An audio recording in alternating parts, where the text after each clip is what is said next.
Bismillahirrahmanirrahim. Assalamualaikum warahmatullahi wabarakatuh. Rabbana zidna ilma warzuqna fahma warzuqna bis-solihin. Amin. Sahabat sekalian yang dirahmati Allah Subhanahu wa taala, kembali lagi di kajian tafsir tematik dengan metode at-tafsir al-lafzi. Namun sebelumnya ya kita selalu tetap berdoa kepada Allah Subhanahu wa taala agar selalu mendapatkan perlindungannya, agar selalu diberikan kesehatan, karunia, hidayah dan taufiknya, apalagi saat-saat ini banyak ya terjadi gempa di mana-mana, longsor, banjir, wafatnya para ulama, yang mudah-mudahan ini merupakan pelajaran bagi kita semua untuk berbisa muhasabah diri, kemudian bisa melakukan sesuatu yang lebih baik, yang dengannya kita diberikan berkah dan hidayah serta taufiknya. Baik, sahabat sekalian yang dirahmati Allah Subhanahu wa taala, kita lanjutkan pembahasan yang kemarin ya. Di pertemuan yang kemarin kita telah membahas dari ayat 1 sampai ayat yang ke-7 di surah Yusuf. Pada kesempatan ini insyaallah kita selesaikan di halaman ini ya, di ayat ke-8 sampai dengan ayat ke-14 di surah Yusuf. Sebagaimana yang kita telah ketahui bahwa Nabi Yusuf alaihi salam merupakan anak dari seorang nabi yang bernama Yakub ya.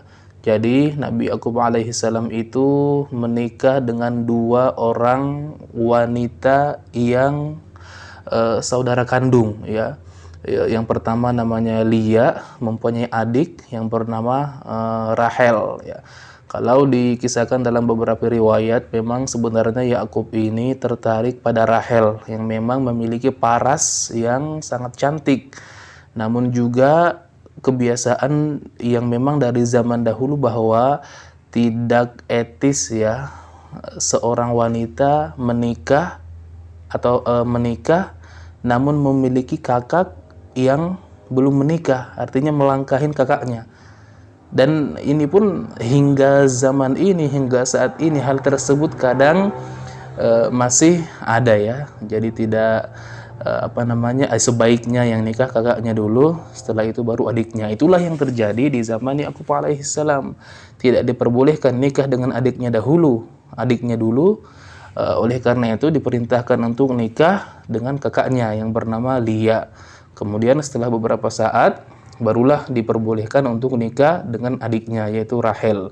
Dari Rahel inilah lahirnya Nabi Yusuf alaihissalam dan Bunyamin. Secara keseluruhan anak Yakub alaihissalam ada 12. Kemudian dari Rahel ini lahir Yusuf dan Bunyamin. Maka tidak heran memang kalau Yusuf terkenal dengan paras yang ganteng, karena memang ibunya Rahel ini wanita yang pada saat itu ya tercantik lah ya di zamannya. Baik. Kita mulai. A'udzubillahi minasyaitonirrajim. Bismillahirrahmanirrahim.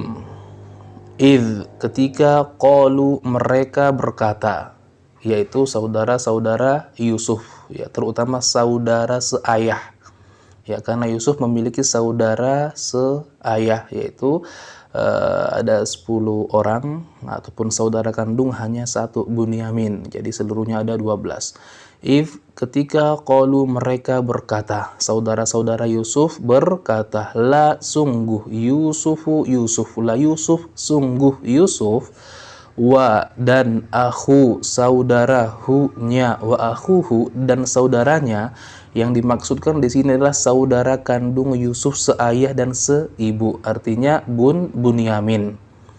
Ahabbu lebih dicintai, ila kepada abi ayahna kami, ila abina kepada ayah kami, artinya sungguh Yusuf dan Bunyamin itu lebih dicintai oleh ayah kami ya, dibanding kami, seperti itu. Min dari, nah kami, minna dari kami, wa dan nahnu kami, usbah jamaah atau jumlah kami itu banyak. Artinya Yusuf dan Bunyamin lebih dicintai oleh ayah kami ketimbang kami. Ya. Inna sesungguhnya ayahna kami, inna abana sesungguhnya ayah kami, la sungguh, fi di dalam dolalin kesesatan, mubin yang nyata. Inna abana la fi dolalin mubin, sesungguhnya ayah kami sungguh berada di dalam kesesatan yang nyata. Ya. Jadi ayat ini menjelaskan bahwa pernyataan saudara-saudara Yusuf yang seayah atau sebapak iri kepada Yusuf dan Bunyamin, tidak terima. Karena kenapa? Karena seakan-akan bagi mereka kecintaan Yakub terhadap Yusuf dan Bunyamin itu melebihi kecintaan terhadap anak-anak yang lainnya.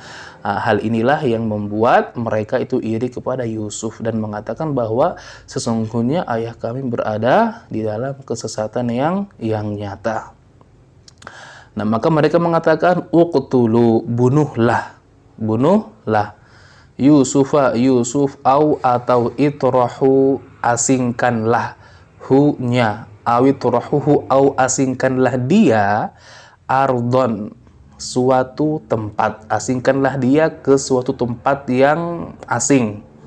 Yakhlu, terfokus, ya ini tafsiran saya sendiri ya. Arti kata yakhlu terfokus, la bagi kum kalian, yakhlu lakum terfokus bagi kalian atau terfokus untuk kalian, wajhu wajah abi ayahkum kalian, abikum ayah kalian. Yakhlu lakum wajhu abikum, agar perhatian ayah kalian atau agar ayah kalian itu terfokus kecintaannya terhadap kalian. Oleh karena itu, caranya bunuh Yusuf atau asingkan ke suatu tempat agar kecintaan ayah kita itu tertuju hanya pada kami, bukan kepada Yusuf. Kita lanjutkan, wa dan takunu kalian, ya kalian menjadi min dari ba'dihi, ba'di setelahnya kauman, kaum solehin, orang-orang yang baik, artinya atau orang-orang yang bertaubat. Lakukan apa kita asingkan atau kita bunuh, setelah itu kita bertaubat, ya. Jadi mereka bersepakat bahwa supaya mendapatkan perhatian yang lebih dari orang tua mereka, maka mereka ingin mengasingkan, membunuh atau mengasingkan Yusuf dari ayah mereka, agar kecintaan ayah mereka tertuju kepada mereka. Qala, berkata, ini qailun, ya seseorang. Ada yang mengatakan bahwa yang berkata di sini adalah saudara yang anak yang paling besar, yang disebutkan dalam beberapa riwayat yang berkata tersebut namanya Yahuda. Ada yang mengatakan namanya Rubil, ini yang paling banyak riwayat mengatakan Rubil. Ada yang mengatakan juga Syam'un, ya Syam'un. Ya, kita katakan saja di sini anak yang paling tua di antara mereka mengatakan, qala berkata qailun seseorang min dari hum mereka, la janganlah, taktulu kalian membunuh Yusufa Yusuf, janganlah kalian membunuh Yusuf, wa dan alqu lemparkanlah hu dia, wa alquhu dan lemparkanlah dia, lemparkanlah Yusuf itu fi di dalam atau ke dalam goyabati dasar al-jubbi sumur, fi goyabatil jubbi ke dasar sumur, ya jangan dibunuh tapi lempar saja ke dasar sumur. Yaltaqit mengambil hu-nya, yaltaqit hu mengambilnya, ba'du sebagian as-sayyaroh para orang-orang yang pejalan kaki, artinya para musafir yang melewati tempat itu, agar diambil oleh mereka. In jika kuntum kalian adalah fa'ilin mengerjakan, artinya jika kalian benar-benar ingin mengerjakan hal ini, mengasingkan atau membunuh Yusuf, jangan kita ambil jalan membunuh, tapi kita lempar saja ke dasar sumur yang mudah-mudahan ada orang-orang musafir atau ada para musafir yang memungutnya. Qalu mereka mengatakan, ya wahai aba ayahna kami, ya abana wahai ayah kami ya Syuaib, Yakub ya Yakub, malaka mengapa, ya di sini malaka mengapa engkau, la tidak, tak manna mempercayai kami. Ya di sini ada hukum bacaan ishmam. Ishmam itu hanya menunjukkan harokat ya. Aslinya la ta'manuna. Maka dibaca la ta'man terus dimunyungkan manna ya. Cara membaca yang kedua juga bisa dengan ikhtilas atau la ta'manuna, la ta'manuna. Nu yang kedua itu kecil atau thuluthul harokah. Tapi yang banyak yang digunakan ini alamat ishmam ya. Kenapa engkau tidak mempercayai kami? Ala atas Yusuf, Yusuf. Artinya kenapa engkau tidak mempercayai kami terhadap Yusuf ya? Karena mereka ingin membawa Yusuf ke suatu tempat dengan alasan yang bermain dan lain sebagainya. Wa dan inna sesungguhnya kami la bagihunya lahu baginya bagi Yusuf la sungguh nasihun orang-orang yang memberi nasihat atau orang-orang yang bisa mengarahkan. Artinya ketika mereka bermakar, ketika mereka ingin melakukan tipu daya, ingin membawa Yusuf ke suatu tempat ya, maka orang tua mereka itu khawatir dan mereka mengatakan, kenapa wahai ayah kami engkau tidak mempercayai kami ya, sesungguhnya kami ini akan mengarahkan, akan menasehati Yusuf sebaik mungkin, akan menjaga Yusuf sebaik mungkin ya. Mereka mengatakan lagi arsil ya, arsil kirimlah dia atau biarkanlah dia ya, ma'a bersama kami, arsilhu ma'ana biarlah Yusuf pergi bersama kami.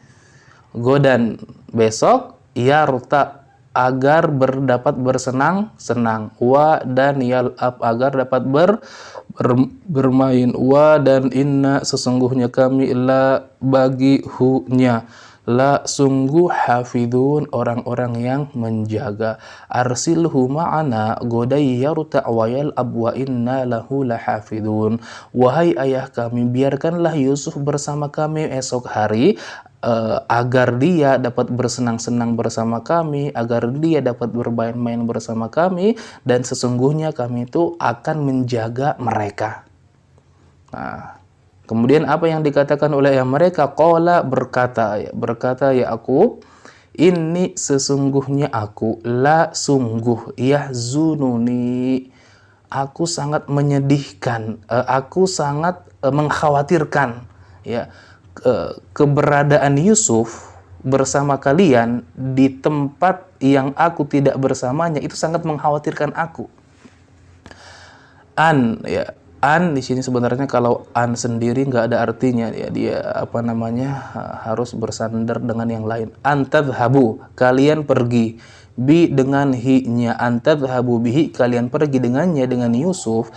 Qala inni la yahzununi antadhabu bihi, aku itu sangat khawatir kalau kalian pergi bersama Yusuf. Wa dan akhafu aku takut, an yakula memakan, hu-nya an yakulahu akan memakan Yusuf, adzibu serigala.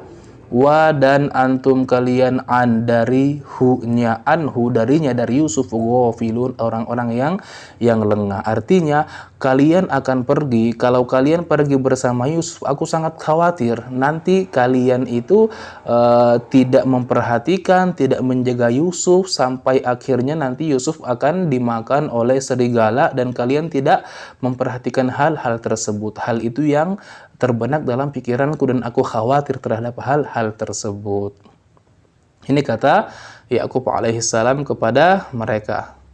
Qalu mereka berkata, lain ya, jika sungguh jika akala memakan hu-nya, akalahu sungguh jika memakannya, adzibu serigala, dan wa dan nahnu kami usbah kami berjamaah kami tidak sendiri.